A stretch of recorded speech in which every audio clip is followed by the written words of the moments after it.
I'll get into why I think that and why I think Rotary would have an interest in what we're doing. But it's great to be in Waupaca. First of all, Waupaca for us, I'm here on vacation actually with my daughters from the Dallas-Fort Worth area. And lovely meeting. It is a little early on vacation, so I have to be dragged out of bed and kicked out the door with my young daughters today. But great to be here because Waupaca was like a second home growing up.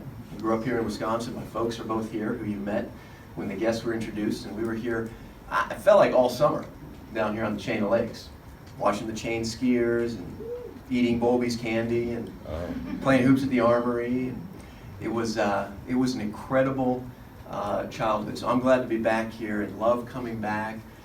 It's about 25 degrees cooler right now than it is at home, so loving it, but special. Love what the Rotary does. It's a part of our family. My father's Rotarian, obviously. Tim is, and others, and love the mission. And I'm going to tie that into actually what we're doing at PUREhope. There's some direct correlations that I found very fascinating as I've prepared to come talk to you today. But also Rotary launched my baseball career. I played the first years of my Little League for the Rotary baseball team in Wausau, and really launched me on a trajectory that I would not have had if I didn't wear the blue and white. I kind of fizzled out around sophomore year of high school, but nonetheless, a stellar career that I thank Rotary for. And again, I, like many thousands of others, would not be where we are without Rotary. So very excited to be here to tell you about what we're doing and how essentially we're looking at a very difficult topic that I'm going to tell you about and hopefully educate you and send you out today, not just with new knowledge, but also, like we sang about, hope. Hope that we can make a difference, hope that we can touch lives, and hope that we can make the world a better place. In fact, what we say at PUREhope is shaping a world free, because right now we live in a world in bondage, and that's what we look into every day at PUREhope. So glad to be with you. And I think what I'm going to do is tell you a little bit about our mission, what we're trying to accomplish, how we're doing it, and then talk about my journey to that, because my story is one of both being broken by an issue that is incredibly heavy, but also being transformed by looking into it. And I know many of you have experienced that here at Rotary. So let's skip to this next slide. I'll tell you a little bit about PUREhope. We're an organization that's actually been around for about 35 years, but I like to tell people we are let's go to the next one, I'll come back to this. We're like a startup on a 30-year foundation. We're doing some new things, and that's what you have to do in the 21st century. There are tried and true measures. The Bible says there are ancient paths that we have to seek, and yet everything is changing so fast for all of us, for our kids, for our grandkids. We live in a world that is in flux, and we see that every day on the news. So what we're trying to do is stay nimble, stay flexible, and equip ourselves and others to not just live a better life in a world that seems at every turn to turn against us, but also make a difference in the lives of others, especially our children, because they are the future. So our vision and mission at PUREhope is to every day pursue a world free of sexual exploitation and brokenness by providing Christian solutions in this sexualized culture we live in. We start with a biblical foundation because we believe that is truth ultimately, and we're equipping people to walk in that. But we're walking in that in this digital sexualized culture that we all exist in. I think most of us would agree that it is a sexualized culture. There's content everywhere, there's messages everywhere. There are things everywhere that are reshaping us to think in ways that don't lead us towards truth. And it's very dangerous. I'll tell you a bit about that. But for me, my journey started about 15 years ago on a subway train in New York City. My wife and I were in New York at the time, and we were reading a book as she was coming out of college that really exposed us to the global injustice of commercial sexual exploitation and the global sex trade. And we learned about how people, but especially women and children, are trafficked into sexual exploitation around the world. And what we first found out, that this was happening in places like Southeast Asia and in India, and it wrecked us. We read about this, how people are enslaved in sexual bondage to be used as objects for others. And we were wrecked by it, much like this article that I found on the Rotary website said, blown away. My wife and I were blown away when we learned that the International Labor Organization says there are over 20 million people across the world in slavery today, and that 4.5 million of those, perhaps, are in sexual servitude. be that in brothels or forced prostitution, women, young children. And just like the author of this article was changed simply by being exposed to that, my wife and I were as well. And we asked ourselves, walking with his father through a cemetery, it's beautiful, next to the church. It was a lovely Sunday afternoon, and they were walking and looking at the gravestones and family members. And at one point they came to a gravestone that said, "Here lies a lawyer and an honest man." And the young boy looked up at his father and said, "Dad, how'd they fit two bodies in that grave?" It's a noble profession and a just cause, and yet the butt of many jokes. And I learned that when I went to law school. I had my nose to the grindstone because I believed I had to do something specialized to affect change. I had in my mind not only perhaps that I could be a good lawyer, but also that that was the way you change things. That's the way, by getting a specialized degree, that you go across the world and save people. And you break down doors that keep people in bondage, and you free people from the cages that they live in, and you restore them. But what I learned at law school was that justice is not specialized. It's not just for lawyers and for judges and for social workers, for law enforcement. It is for every single one of us. Indeed, it's a virtue that every single one of us needs to walk in. And when we do not walk in that virtue collectively, that's when injustice flourishes. What we're doing at PUREhope is tying these great injustices to the things that we can do every single day. And I'll come back to this theme, but I'll stop here and just point out that the four-way test jumped out at me when I was thinking about coming and addressing you. Because not only are these four tests important, but it starts with the things we think, say, or do. And when we're talking about a world that completely sexually exploits millions and millions of people, what we think, what we say, and what we do every single day matters. So that's been my journey to this issue. I wonder how many of you have heard of the issue of human trafficking?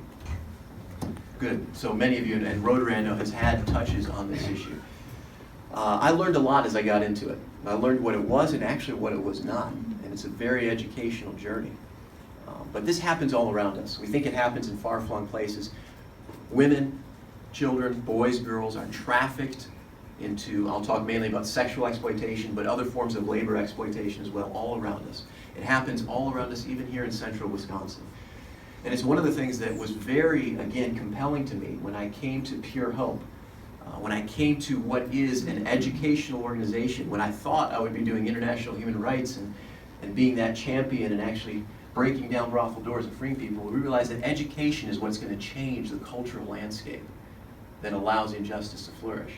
And there was one particular issue that really became compelling and life-changing to me because of its prevalence in our society. It's a difficult topic to talk about, especially just after a nice breakfast, but we have to look into these things if we're going to change the world. And that issue is pornography and its prevalence in our society in the 21st century. Human trafficking, I looked at and said, man, this is terrible. And then I realized that there are many manifestations of sexual exploitation around us.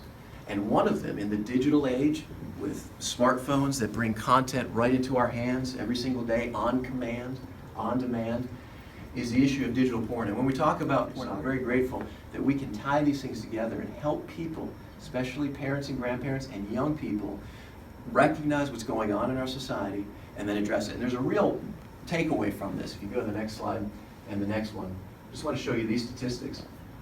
This was done recently. This is research that was done on millennials, so young people's under 30 roughly, views on what is moral and immoral, what is right, what is wrong in life. And you can see at the top things that are always wrong.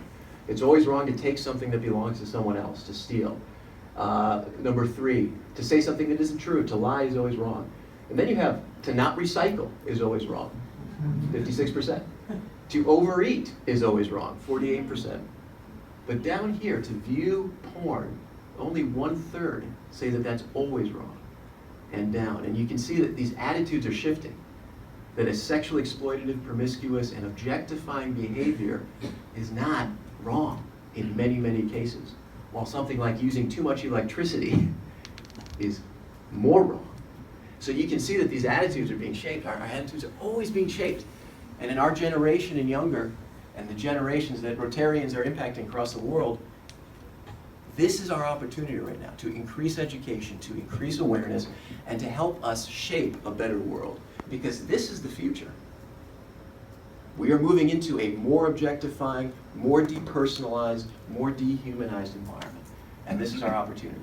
So 2 things that we're doing at PUREhope that I want to send you away with that you can engage with. We've recognized 2 audiences that we think if we're going to change the future, if we're going to have an impact in the 21st century, if we're going to help people not only what we believe live a godly life in this environment, but also impact and create a world free around us, we need to impact 2 groups. And those 2 groups are parents and college students. So at PUREhope, we've created content that equips parents to not only understand these issues and what the Bible particularly says, because we believe that's the starting point. If we don't understand why we're male and female, we're not going to understand how to steward that properly. We need to then convey it to our kids. So how do we talk to our kids about sex? And many of us have had problems with that. We haven't had good conversations about what it means to be a man or a woman and how to use that, how to live a pure and just life in this environment. So we're helping parents do that across the country, in schools and in churches. And then also, how do we deal with this technology? We're giving parents a framework, not just how to protect their kids from the content, but also how to thrive in a digital age, and also how to live justly. More of our content, and you can see how that can be integrated not only into your own homes, but into your churches, into your schools, and how perhaps Rotary can make a difference, because I see so many correlations between what we're trying to do at PUREhope and what the ethos of Rotary is, and I'm very, very pleased about that. Let me say one last thing why this is so important. As I've become a father, this has just been amplified. My daughters are now 8 and almost 6 years old, and it was when my oldest daughter was 5 years old that we put her in kindergarten. She was at a Christian academy. So, we found the bubble that we could put her in to protect her from all these terrible things, and she would not have to touch these things. And I came back, I think the 2nd day of kindergarten, and picked her up. And this is a great college prep curriculum. They're teaching them Latin and foreign languages, and I was very excited about that. And of course, they're learning the Bible. And I picked up my daughters, my other daughter being in pre-K3 at the time. And they're in the back seat, and I asked, so how was the 2nd day of kindergarten to my daughter as I looked back? And I couldn't wait to hear what she was going to say, because she was giddy, I could tell. She had a great day, she loves to learn. And so I paused and looked and gave her a chance to answer, and she's like, Daddy, and that means she has something really, really good to say. Like, it's going to be great. And I thought she was like going to count to 10 in Latin, something would blow me away. And she says, Daddy, I have a boyfriend. And I almost banged my head on the steering wheel, and I knew that would be a good parenting tactic just at that vulnerable moment. And that pause gave my daughter, who was 3 at the time, a chance to lean over in the rearview mirror and say, his name is Grayson. Not only is she dating, but she's got the whole dating scene all set up already. But what that showed me was a very simple truth, that they are sexual beings. They're not sexually active, but as a female human being, they are a sexual being. As a male human being, I am a sexual being. That's what sex used to mean. Are you male or female? It wasn't until about 100 years ago that that word in the English language became activity-based. And I think we've lost something because it's not identity-based. And we're very confused about that. But my daughters need to be stewarded. And all of our children and our grandchildren need to be stewarded. And part of that is just talking about these issues.